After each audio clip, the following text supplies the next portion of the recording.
Hi everyone, welcome to the Symposium podcast. I'm Monji, broadcasting from the UCLA campus.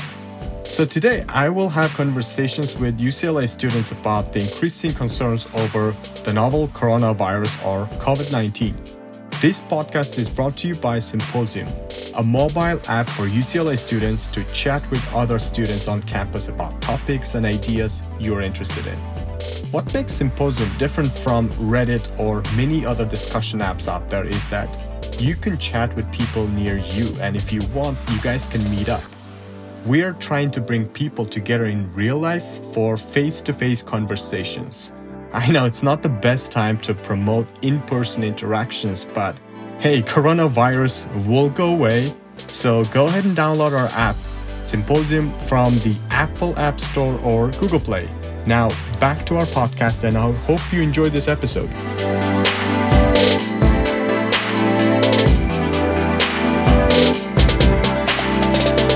So, I think all of you know that UC Berkeley has banned in-person classrooms, right? Yeah. I'm just asking students, what are your perspectives on this issue?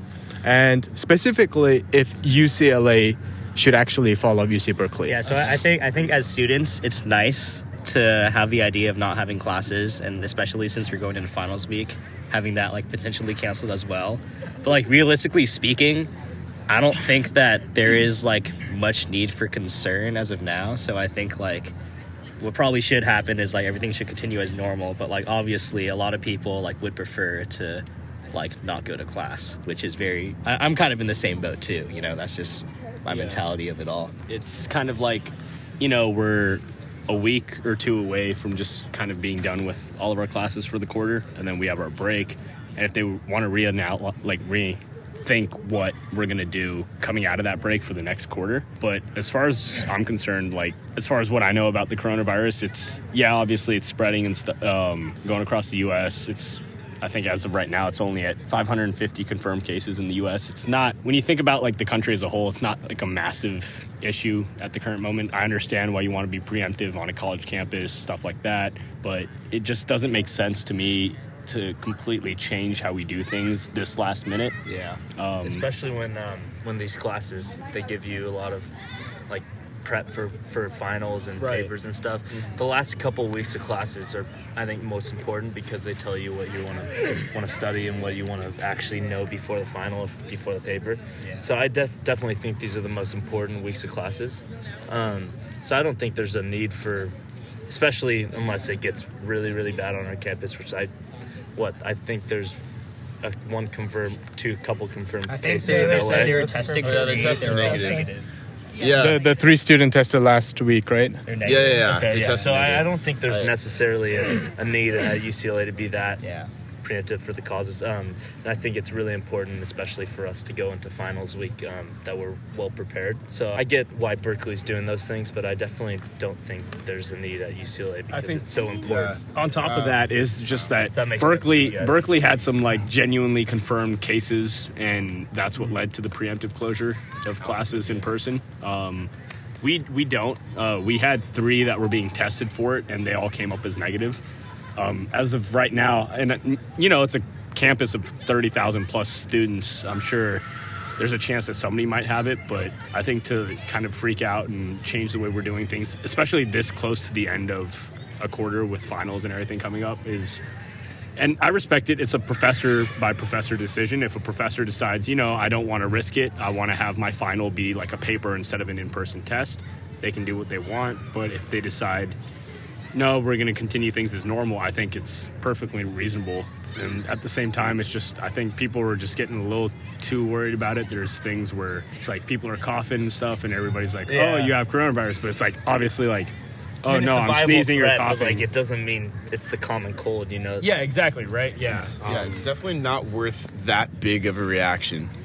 A lot of people, if they do the whole online thing, I know that I grow apathetic of online classes personally, and I don't really want to do them. And also the people that work on this campus would be out of their jobs for an indefinite period, which for something with such a low and continuously decreasing mortality rate seems like it just wouldn't be worth it. Hey guys, you're listening to the Symposium podcast. There are 3 episodes on the coronavirus and UCLA with very different perspectives, so make sure to listen to the other episodes. If you like topics and conversations like these, don't just listen, join the conversation on Symposium. Download our app from the Apple App Store or Google Play. That's Symposium spelled SIMPOZIUN. Please follow us on Instagram, YouTube, Twitter as Symposium app. Now, back to our conversation. I think, to keep in mind is that, I'm immunosuppressant, so for me, coronavirus is, a little bit more worrying just because, we don't have a lot of experience, handling it. It's, fairly new. I'm at risk with, the common cold, too, but I think it's definitely important, UCLA's done a good job, about trying to encourage people to practice, proper hygiene. Sure, but I think absolutely. that there's a lot of people on campus, too, that'll be like, oh, I'm sick, but, I just have, the common cold or, have some, minor thing. But I think it's important to stress, I think, as far as classes go and finals, I think it's probably more disruptive. I would agree to cancel everything, but I think that definitely, encouraging people to, stay home if they are sick, because people that are more at risk for things like coronavirus, if I got coronavirus, there's a chance that, I could get pretty, screwed up and be stuck in a hospital for a while. Everyone would. No, because for she's most, immunosuppressive. Right? my immune system doesn't operate in the same way that most people's do. Okay, gotcha. So if I am exposed to a viral infection of that sort, I'm much more at risk than the average person. Sure. And I could be sick for much longer, and potentially mine's not bad enough to where I would be super worried about what would happen, but there's definitely risk to myself, a much higher risk to myself than other people. So I can understand why people that are on that side of things are worried, but I think as far as I agree with them that it shouldn't be a whole disruptive thing. If they want to reanalyze what we do about next quarter, or try to come up with some preemptive plan, or if somebody on campus does have coronavirus, then I think there's a way to handle that. But I agree, I would say even being immunosuppressant, I feel it's just worth it to get it over with and then figure it out for next quarter, or in the future, what we're gonna do if it becomes more of a problem. And especially for next quarter, I think I would appreciate some reevaluation of the strategy, because spring break is coming up in 2 weeks after finals are done, and people are going to go home, people are going to travel places, and then you hear that in a lot of places in the US, a lot of people aren't really exactly being disciplined about when they have symptoms, and also I guess the CDC, there's been a lot of criticism with that. So you don't really know what you're getting when you come back. So it would be comforting to hear some statement, at least that UCLA knows that they're aware of this concern that's happening after spring break, especially. But we'll see. On top of that, we're not this is UCLA. We're not the University of Northern Alabama or anything like that.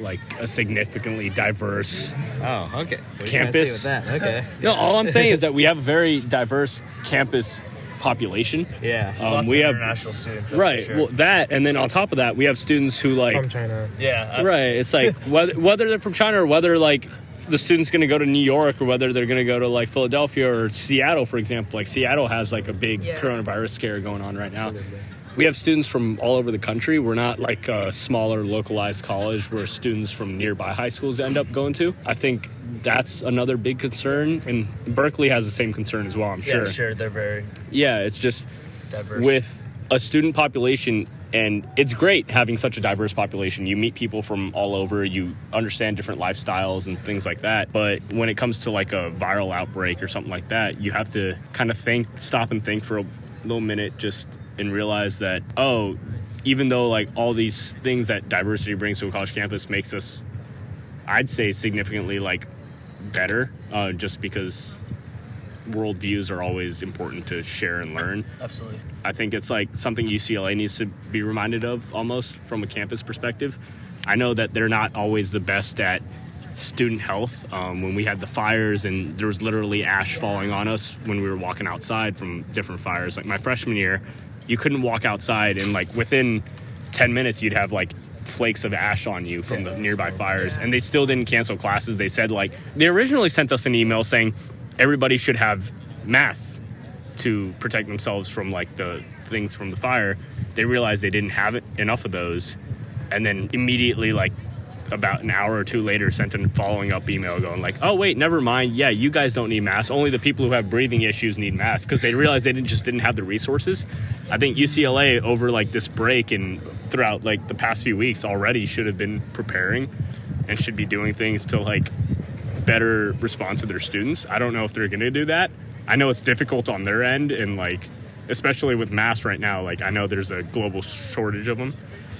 Not everybody's getting them when they need them. And the mask doesn't actually do anything. In order to actually have a mask that works, you have to get the one that health workers wear, which is actually fitted to your face specifically and has to go through testing. So even with masks, like even at a shortage, like they don't really do anything. They don't filter out. I mean, if you're sick and you're wearing a mask, like it's good because those like droplets, so like if you're coughing or sneezing, those droplets don't get like spread everywhere, but as far as other people wearing masks to prevent themselves from getting sick, it doesn't actually do very much at all.